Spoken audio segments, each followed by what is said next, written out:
একটা ডাকাত দলের ইসলাম গ্রহণের ঘটনা। সময়টা ছিল আজ থেকে ১৫০০ বছর পূর্বে। আল্লাহ নবী সাল্লাল্লাহু আলাইহি সাল্লাম মক্কার মধ্যে দ্বীনের দাওয়াত দিতে লাগলেন। এক পর্যায়ে কাফেররা দারুন নদওয়াতে আইন পাশ করল, মুহাম্মদ সাল্লাল্লাহু আলাইহি সাল্লামকে হত্যা করা হবে। আল্লাহ রাব্বুল আলামিন তার নবীকে হিজরতের অনুমতি দিলেন। আল্লাহ নবী তার প্রিয়তম সাহাবী আবু বকর রাদিয়াল্লাহু তাআলা আনহুকে নিয়ে মদিনার উদ্দেশ্যে চোখের পানি ফেলতে ফেলতে তিনি রওনা করলেন। এদিক দিয়ে কাফেররাও বসে রইল না। তারা বলল, মুহাম্মদকে যারা ধরে এনে দিবে তাদেরকে ১০০ লাল ওট পুরস্কার দেওয়া হবে। মক্কার অলিতে গলিতে শুধু নয়, বিভিন্ন দেশেও তারা এই খবরটা ছড়িয়ে দিল এবং মক্কা মদিনার মাঝামাঝি যত গ্রাম আছে, যত মহল্লা আছে, যত গোত্র আছে, সকলের কাছে এই বার্তা পৌঁছে দেওয়া হলো, মুহাম্মদকে যারা ধরে এনে দিবে তাদেরকে ১০০ লাল ওট পুরস্কার দেওয়া হবে। একটা ওটের দাম বর্তমান সময়ে যদি ধরি ৩০ থেকে ৩৫-৪০ লাখ। আরবে এখনও ওট যেগুলো পাওয়া যায় সেগুলোর দাম ৫০ লাখের উপরে। ১০০ লাল ওট দেওয়া হবে, তৎকালীন সময়ের সর্বোচ্চ পুরস্কারের ঘোষণা। এদিক দিয়ে এক ডাকাত দল খবর পেল যে মক্কার মধ্যে মুহাম্মদকে ধরে দিয়ে যদি নিয়ে মক্কায় দিয়ে দিতে পারি ১০০ লাল ওট পাওয়া যাবে। তাদের স্থানটা ছিল মক্কা এবং মদিনার মাঝামাঝি জায়গায়। এই ডাকাত দলের সদস্য ছিল প্রায় ৬০ জন।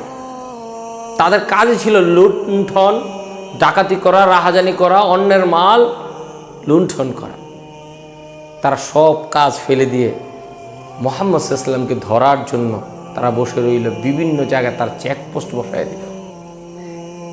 এক পর্যায়ে মদিনার কাছাকাছি জায়গায় মুহাম্মদ সাল্লাল্লাহু আলাইহি সাল্লাম চলে আসলেন।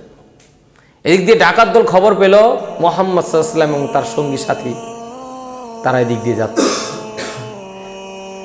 ডাকাত দল খবর পেল মুহাম্মদ সাল্লাল্লাহু আলাইহি সাল্লাম এবং তার সঙ্গী সাথী এদিক দিয়ে যাচ্ছে।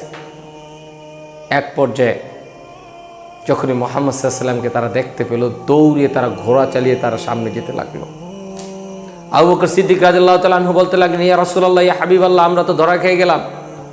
তাদের সাথে অস্ত্র সজ্জিত ৬০ থেকে ৭০ জনের কাফেলা, কি করতে পারি?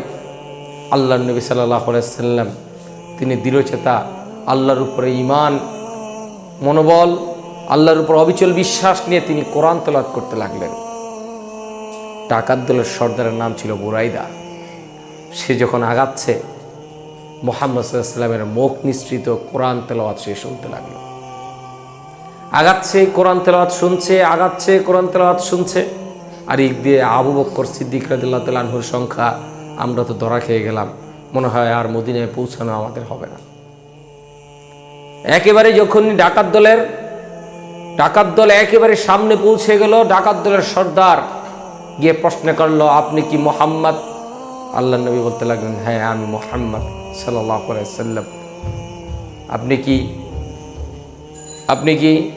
আপনি কি মক্কা থেকে এসেছেন?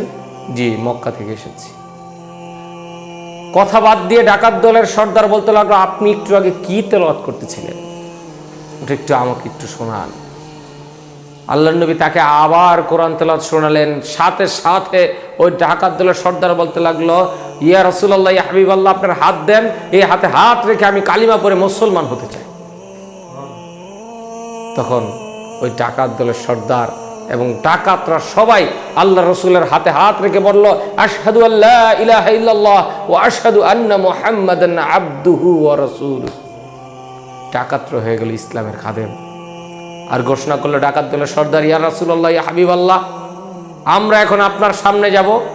পাগড়ি খুলে বর্ষার আগায় বেঁধে নিল, উড়িয়ে দিল ইসলামের পতাকা, ঝান্ডা বেঁধে ইসলামের ঝান্ডা উড়িয়ে ঘোষণা করলো, ইয়া রাসূলুল্লাহ, যদি আঘাত আসে সর্বাগ্রে আমাদের উপরে আসবে, কোনো টেনশন করবেন না, আমরা আপনাকে মদিনায় পৌঁছিয়ে দিব। এই ছিল ডাকাতের কোরআন তেলাওয়াত শুনে ইসলাম গ্রহণের ঘটনা। কত কোরআন তেলাওয়াত আমরা শুনি, কিন্তু আমাদের মন নাড়া দেয় না, কারণ তারা বুঝে শুনে কোরআন শুনতো, আমরা এটা বুঝি না। আল্লাহ তাআলা আমাদেরকে তৌফিক দান করুক। ওমা আলাইনা ইল্লাল বালাগ। আসসালামু আলাইকুম ওয়া রাহমাতুল্লাহি তাআলা ওয়া বারাকাতুহু।